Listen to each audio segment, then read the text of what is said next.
One of the books that I recently finished is a pretty popular one right now, and I wanted to give just a brief synopsis if you haven't gotten around to reading it, and then a couple other book suggestions if you had read it and found that you loved it. The Only One Left. It seems to be constantly available in Target, so I was able to pick it up. This book is a fictional thriller set in the 1980s about a scandalous 1920s murder. The female main character has skeletons of her own and is invited to take the only job that's available to her, taking care of a woman who is accused of heinous crimes in her youth. I would consider The Only One Left a recent addition to the genre of Did She Do It? In which the answer turns out to be she had some amount of culpability in the events. Let us tell you how it really went down. I did enjoy it. It was a fast read. I did end up giving it 3 stars because I don't imagine that I'm going to end up rereading it again.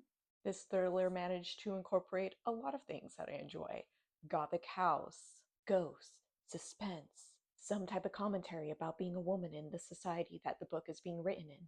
If you're into that and everything that I just went over, then you're probably going to enjoy Margaret Atwood's historical fiction novel. I believe this was written in the 1990s of real events that took place in 1843. This is about the murders of Thomas Kinnear and his housemaid, and it is told from the perspective of one of the convicted murderers, Grace Marks. Margaret Atwood is a classic writer when it comes to feminist literature, and even though I was not aware of the events, I definitely feel like it is a book where it's very easy to believe that she was there and was writing it as if she was the actual person.